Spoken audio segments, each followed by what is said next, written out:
Welcome to the Bookshop at the End of the Internet.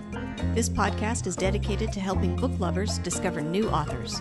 Like all the best bookshops, this podcast is filled with all kinds of books and all kinds of authors. So tune in, browse around, find a new author, and discover a new favorite book at the Bookshop at the End of the Internet. I'm Stacey Horan, author, book lover, and host of the Bookshop at the End of the Internet.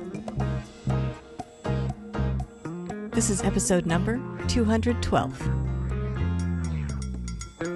For more information about this or any of our episodes, go to my website, staceyhoran.com.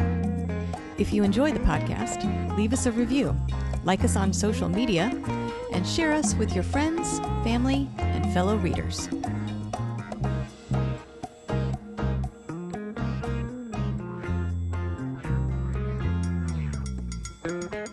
In today's episode of The Bookshop at the End of the Internet, I'm chatting with author Liz Alterman about her new book, The Perfect Neighborhood. This domestic suspense novel takes place in an idyllic suburban town where a little boy goes missing. The event shakes the very foundation of the town because until that moment, everyone assumed they were safe, that the terrors of the rest of the country couldn't touch them in their neighborhood. So what happens to the neighborhood when crisis hits? Liz explores the question of what motivates people to help others. Is it truly goodwill, a need for self-validation, or simply a desire to have a front row seat to someone else's sorrow? The novel is told from multiple points of view, including the mother of the missing boy, the boy's teenage babysitter, and a former actress who resists assimilating. All of these characters are on the outside of what is perceived to be the neighborhood's inner circle. But as they and Liz's readers will find out, no one's life is as perfect as it seems.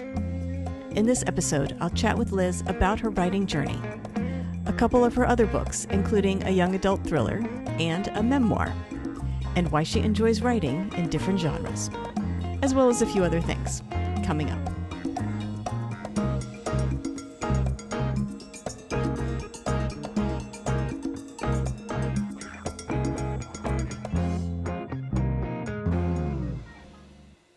Liz Alterman, I want to thank you very much for joining me today on the podcast. Oh, thank you for having me, Stacey. I'm thrilled to be here. I thought what we could do today is start by talking about one of your novels. Let's begin with The Perfect Neighborhood. If you don't mind, tell us a little bit about this book and what inspired you to write it. Oh, thank you for asking. Well, the book is set in a fictional neighborhood, Oak Hill, that is sort of based on many of the neighborhoods that I've lived in. I'm in New Jersey, and I always say, for better or worse, I've spent most of my life here in suburban communities where, you never really know what's going on behind closed doors. And so that's sort of a jumping off point for this novel. And in it, a little boy, Billy Barnes, goes missing on his walk home from kindergarten. And it sort of sets, tongues wagging. All the people in the community have felt very safe and sort of insulated because it is this lovely town where people know each other and the homes are well maintained. And so they sort of think they're safe. And once this boy goes missing, they sort of begin to not only suspect each other, but also wonder, has a predator been lurking in their midst? And they were focused on all the wrong things. And primarily one of those things that has captured their attention is the dissolution of a marriage by sort of this golden couple in their town. Allison Langley is this former model and actress who is married to a rock star who now gives music lessons. And when she leaves him in the middle of the night, that becomes sort of the focal point for all the other residents in that neighborhood. And also, another thing that happens is the babysitter who was supposed to be there to meet Billy on the afternoon he walks home, she's late to get there. And so she sort of has a secret of her own. And the story's told from multiple points of view, and you sort of get different perspectives. And one thing I love thinking about is just the interaction of how, one person's decision or one person being late somewhere can have that sort of ripple effect, and how that impacts the other characters and the actions that sort of spiral out from there. So that's sort of a long-winded look at at what it's about. And the idea for it came to me in a dream. I woke up in the morning and I sort of had the beginning and I had the ending. And I told my husband, and he said, "Oh, nobody needs another book about a kidnapping. That's been done before. I think you should, see if another idea comes to you."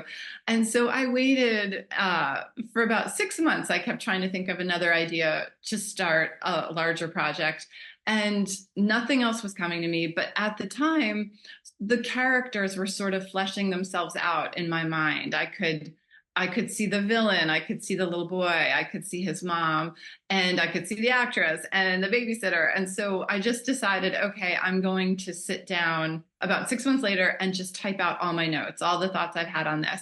And within a little while, I had about 6,000 words, and they were messy and they were all out of order. But I thought, okay, if you can just throw down 6,000 words, I think this is an idea that you should pursue. And so that's when I decided to really go for it. And that was just before the pandemic began. So this book, even though a little boy goes missing, and it's certainly, I would not categorize it as a happy story, it was a wonderful escape for me during the pandemic while we were in lockdown, to have this sort of escape into this other world. Right. And a very nice other world, at least on the surface. Exactly. Yeah. Right. Yeah. So you could really picture this idyllic town where everyone knows everyone and it's all lovely and manicured and quaint and convenient. But it doesn't take long before you realize that the local pastime is gossip. Exactly. And not everyone, in fact, no one is as perfect as they seem in the book. Exactly. Yes.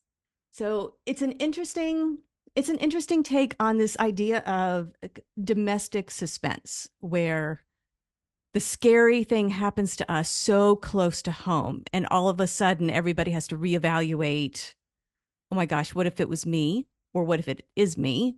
What do I do now? This idea that our safety has been just shattered. Exactly. So when you were crafting this town, you said you drew inspiration from some of the places that you had lived. Yes. How much of it did you idealize? Like, did you sort of dial it up on this idyllic setting?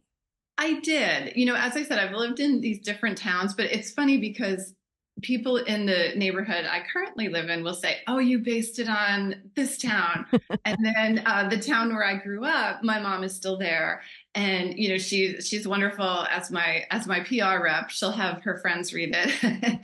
And so they'll think, okay, this is based on this town. And then I worked outside the Princeton area for a while, and I still have friends there, and they'll say, "Oh, you based it on your time in Princeton." And same with Westfield. And so it's kind of, but I definitely did dial it up. I will say there are parts that are taken from real life. At one point, a character mentions that there is a basketball team for children who are not that tall. And it's kind of like a back channel to get into it. And that is based on something that is in real life that I have encountered, where I just thought, wow, this is wild that there are these like secret leagues that, certain parents know about and other parents don't. It's almost like the best kept secret. And then I also, in the novel, one of the characters, Betsy, starts a meal train, and the main character, they kind of, weigh in how much of it is being done out of generosity and kindness, and how much of it is that this character wants a front row seat to somebody else's misery. And I think that's something that I've witnessed in a few towns, that when people start these, or she wants to be thanked for it, and she wants her special crock pot back, and that is something that I've witnessed. I know currently my mom will be involved in these meal trains where it's almost like each person is trying to one up the other. My mom will say, "You should see what they're making. It's, the Cornish hens and haricot vert and fingerling potatoes." And, it's how much is it about the person who needs it, and how much of it becomes almost like this Martha Stewart, like cooking competition. And so I just wanted to really tap into some of those things that I think are almost absurd, but then they're true. And I just wanted to include those kind of quirky details. Yeah. Let's talk about some of these characters because, as you mentioned, you tell the book from multiple points of view. So maybe walk us through some of the main ones because you span the gamut. Let's start maybe with Billy's mom. Sure, Rachel. Yes. So she's a little bit of, I would say, not. I think some people think of her as a cold character. I just sort of thought of her as a character who is in, maybe not a great marriage and is motivated to make changes. And I think of her, as kind of being thrust into the worst possible scenario that a parent can imagine. And in my outside of writing books, I'm a freelance writer and I've done a lot of writing in the real estate space. So she's a real estate agent. And I tried to draw on just some of the writing that I've done to round out her character. And as she slowly becomes undone by her son going missing, it's like you kind of see how she's losing it in her career, but then she's also got this side hustle trying to flip houses and how that impacts where her story is going. So she was definitely interesting. And, I of course felt for her as the mother of the missing boy, but it was fun to kind of stay in her head. And because her life is really complicated, her stepson, his behavior is definitely questionable, and her marriage, she knows it's not going well, but she sort of now questions the extent of just how bad it is.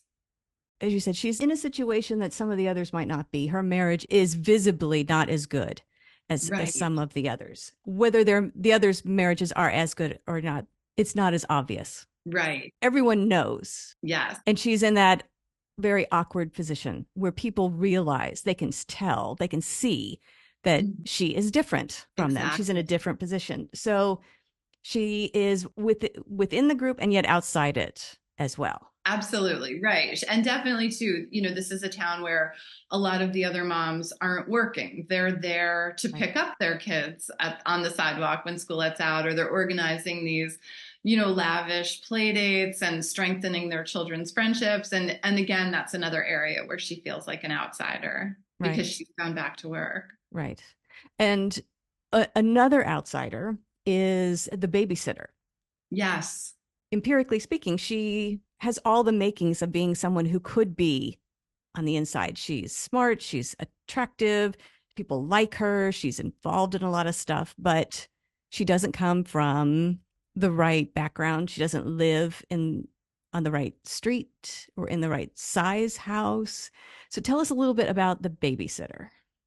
Oh, thank you. She was fun to write too. And, I spent a lot of time babysitting in my youth, and it's fun. There's an audiobook for this, and Gail Shallen, who voices Cassidy, the narrator, when she accepted the part in the audiobook, she reached out to me and she said, "Oh, I babysat as a teen and I'm really excited to voice this character." So it was fun to kind of travel back in time to, she is, as opposed to the other characters who are a bit more jaded now from their life experience, I think she is, starts off and she's thrust into this new sort of relationship without spoiling anything. And she's excited and falling in love. And then, things take some horrible turns for her.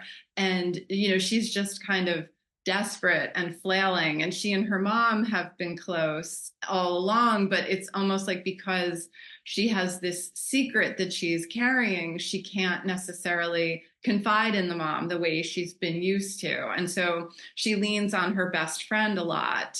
So I sort of throughout the novel wanted to explore relationships between parents and children at all different stages, and then also female friendships, how much are true friendships and how much are almost based on proximity or what can you do for me? And so I feel like Cassidy and Lexi's friendship is more pure than some others. And then Cassidy and her mom's relationship is also, deeper and more genuine than a lot of the other relationships we see in the novel. Right, right. And like all good teenage characters, she makes decisions for herself that as a reader just make you cringe or you want to take her Exactly. and shake her. Don't do Yeah. that. Yes, exactly. Exactly. And I feel like it's funny because I know we're going to talk about my young adult novel, He'll Be Waiting, in a little bit, but that has a teenage main character. And that was a lot of feedback I got, oh, she's making these bad choices. And it's funny, but I'll say, like, okay, was I the only teenager making bad choices? No, no, we all were. We just choose Right. to forget that part. Right. And then I'll say too, if your characters are making good choices, you probably don't have you're going to lose your reader's interest. Right, You have to have them making these bad decisions to sort of keep the story going. right, right. Well, I want to talk about one last character in The Perfect Neighborhood, and that is the actress. Again, another member of the community that sits on the outside of that kind of inner circle, someone who has never really been invited in. Again, looking at her, you would think she would be a prime candidate to be welcomed into that circle, but she isn't. So tell us a little bit about her. Oh, thank you. Yes, I think she necessarily wasn't 100% ready to move to Oak Hill, but it's her husband who sort of is ready to reinvent himself there and, put down roots and give these music lessons and maybe start a family. And when things don't necessarily go their way right away, these are people who have had things come easily to them because they're both attractive, they're talented, and the world has sort of opened up and worked out in their favor. And then when they get to this town and things don't work out, and I think people are almost, a little starstruck by them. And so they're sort of, on one hand, they're put on a pedestal and yet they're sort of kept at arm's length. Of course, Chris has his music lesson business, and a lot of kids come to take lessons because their moms, want an up close look at him.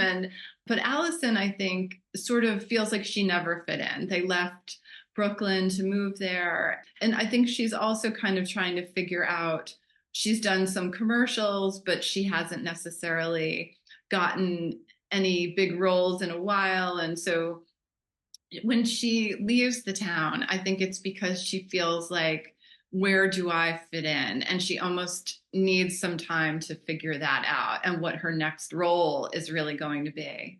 And that's not something she can do under the microscope of this neighborhood. Exactly. Yes, that's a great way to put it. So we won't give away any more spoilers. People will have Right. to read the book if they want to find out what happens to Billy and everyone else in Right. the book. But you mentioned the young adult novel. So I'd like to jump and talk about it. He'll Be Waiting is the Sure. title. Tell us a little bit about this book, and I'm curious what the inspiration for it was for you. Oh, thank you for asking. So in He'll Be Waiting, Tess Porter wakes up in a hospital and she has no memory of the accident that landed her there. And her parents are acting strange. Her best friend hasn't visited. Her boyfriend hasn't visited. And no one is really giving her the information that she's craving. And then this social worker comes to meet with her and suggests that maybe she keep a journal and try to work backwards and recapture her memories.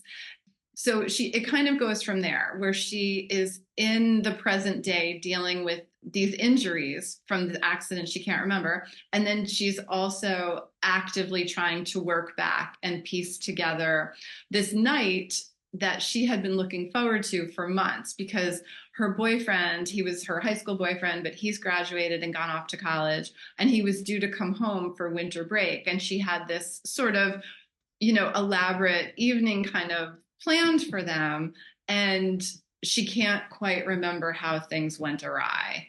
And so the inspiration for me for this story was sort of like a kernel of an idea from something a friend had shared with me a long time ago, just a story about sort of a case of someone saying they were someone who they weren't, and how things kind of spiraled out of control from there.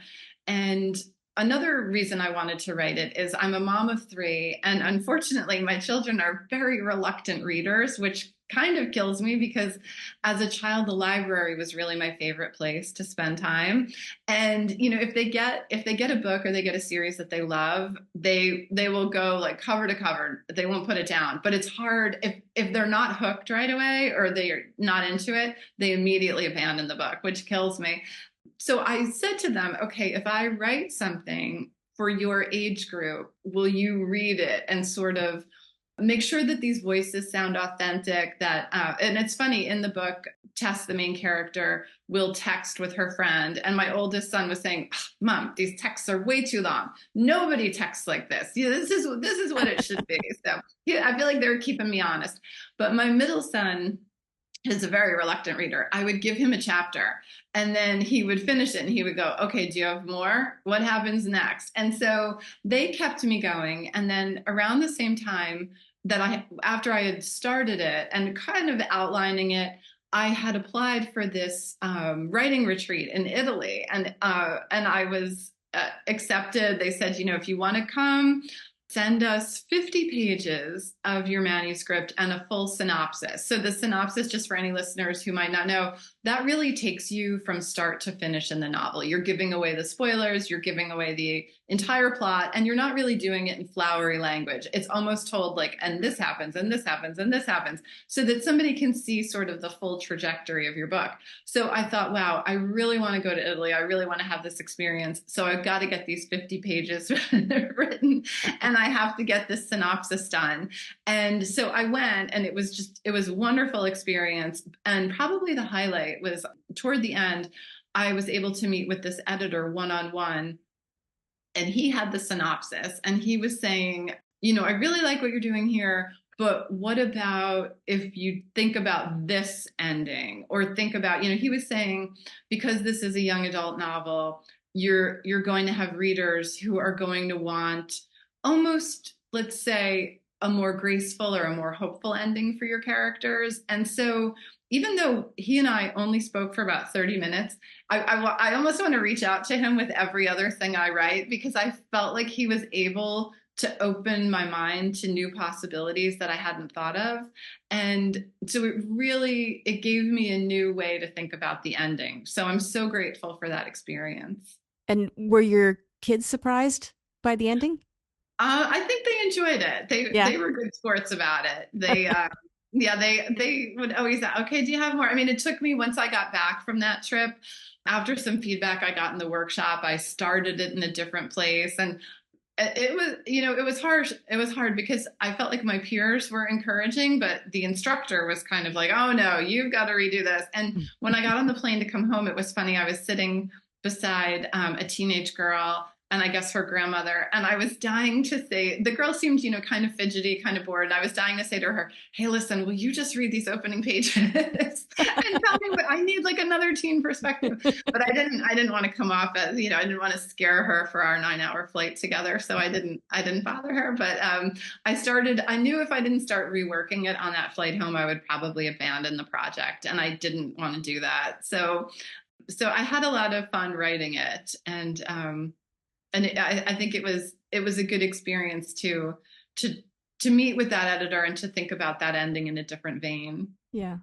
Compare the two experiences, if you don't mind, between writing a thriller for young adults and writing this suspense novel where all your characters are most of your characters at least, are adults. It's definitely in the adult world. Right. Was it similar? Did it feel similar as you were going through it? Or were there considerations or sensitivities or places you couldn't tread? That's a great question. I guess I felt like in the YA, I wanted to kind of stay in that youthful voice. Like, I think the character is definitely smart, and maybe she will say she's not that book smart or she's not that great a student, but she has like an emotional intelligence about her. And so I would say, if I could meld these worlds together, I think she and Cassidy would be great friends because they have sort of a similar voice and a similar optimism about sort of love and life. And for Tess and Cassidy, it's robbed from them by things that happen in their worlds. The one thing that was different, I guess, is He'll Be Waiting is told exclusively from Tess's point of view. And in The Perfect Neighborhood, there are multiple points of view. And I think for me, the multiple points of view was almost more enjoyable, because if I got stuck with a character, I would say, okay, I'll just flip over to this character's story now. I don't have to solve that immediately. I can flip over to this neighbor's head and write from her point of view. And so that I felt like that was a little bit easier as a writer, rather than, with Tess, I would sometimes think, oh man, where do I take her now? Or what happens? There was sort of no escape from her world. Right. Well, I'd like to talk about one more of your books, which is a big departure from both of those. Your memoir called Yes. Sad Sacked.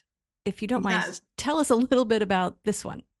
Thank you. Well, this is actually the first manuscript that I wrote. Before that, as I mentioned, I'm a freelance writer by day and attempting to be an author by night. And so I had been writing sort of across the board in personal finance, in real estate. I will joke, like anything from parenting to the Real Housewives. So like whatever's going to help me pay the bills, I'm going to write about it. And so one assignment I had so I guess I should say, the manuscript follows the period that comes after my husband and I lost our jobs simultaneously. And this was in 2013, 2014. And so, I mean, now layoffs, of course, from the pandemic and just companies downsizing, especially in media, layoffs are rampant. But at the time, it really felt like we were sort of these only two losers without jobs and 3 kids and a mortgage. And so I was kind of scrambling, taking every freelance assignment I could. And one of them was to interview the co-founder of a local writing school. And toward the end of our conversation, just as a throwaway question, I sort of said to her, hey, what's the most popular course that you have? And she said, memoir writing. Everyone's got a story to tell. And I thought that was such an interesting thing. And I guess I was kind of looking for a creative outlet, because I was out of work and it was a very cold winter here. And I just kind of felt like just a sadness and a loss of confidence from losing my job. Even though I was let go in a round of like 250 people who were laid off. So it wasn't like any sort of failing necessarily on my part. It was just the company shifting direction. But so I started to think, well, maybe I'd like to take that memoir workshop and what would I write about? And I thought, as we were unemployed and I was kind of scrolling the internet, I would find so many things about how to rewrite your resume, how to rewrite your cover letter, how to nail an interview. But I didn't really see many people who were talking about sort of the emotional experience of a layoff, that sort of loss of self-esteem and that worry of, when will this come to an end? And my husband and I were both in our 40s. And so that's not really an ideal time to reinvent yourself after you've been in careers for a while. And so I thought, I want to write this story from that perspective. And then there were also, again, just a lot of crazy things that would happen to us. Like I felt like sometimes I would get rejection emails for jobs I didn't even remember applying for, or I went out for an interview and my neighbor had put me in touch with the hiring manager. And so I really thought I had a leg up and that this was going to work out for me. And when I got there, the interviewer had completely forgotten that I was even coming. And I had driven, into Upper Manhattan to this landmark and, fought traffic, paid the meter, run 2 blocks. And she didn't even remember that I was coming. So I kind of touch on the humor. I try to bring humor to the dark side of unemployment. And it was also a great challenge for me because before this, I had never really written anything beyond 12 or 1,500 words. So taking that workshop really kept me going and kept me writing and accountable. And it was great, to get live feedback from my peers because you would read your words in this workshop and they could tell you, right there what was working for them and what wasn't. And so that helped me shape it as I went. Has your husband read the book? What did he think of Yes, it? yeah, it's very funny because he's very supportive, and he had been in the media field, so he's kind of my first line of editing, and of course because I'm sharing his experience too, I wanted him, to be on board and comfortable with it, and then also vouch for the accuracy of it. But I think men a lot of times because his.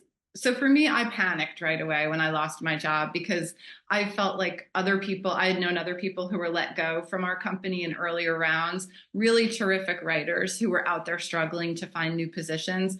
And so I was very worried for both of us. But my husband, he'd been in the same job for 18 years. He'd been taking a train at 5:45 in the morning. And then when he got to Manhattan, he would take a subway. And he was, so when he was let go and he was given a nice severance package, he was elated. Like he was like, a kid in a candy store. Like he had this newfound free time. He could stay up late, he could sleep late. He was super excited and not ready to look for a job just yet. And so the memoir really explores our different approaches to getting back to work and how that impacts our relationship.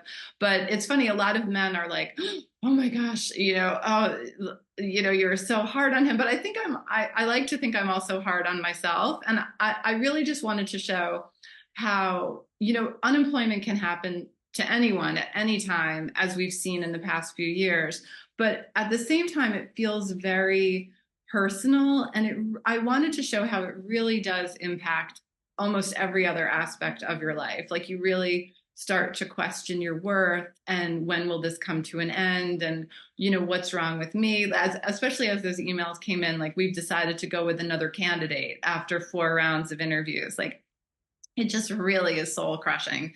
And so for other people who are going through it, I wanted to almost offer like a you're not alone perspective, because I guess as I was putting it together, I had started a blog, and so as I would write things in the career space, I could link to that blog. And I started getting emails from people who would say, I was laid off today and your blog made me feel less alone. Or I've been out of work for 3 months and I don't know what I'm doing wrong. And, my resume is great and my cover letter is great and I just don't get it. And you've made me feel like maybe it's not me after all. And so I really wanted to do that for someone else, because that's what I was looking for as I was going to interviews where my interviewer didn't even know, who I was. Right. Well, again, that's very different from the other ones you wrote. I'm curious, now that you've got these books and you've covered wide range of subject matter and genre and audience, do you have a favorite? Is there a sort of a favorite that's emerging, or is the idea that you keep dabbling in trying these different genres and that's what's exciting for you?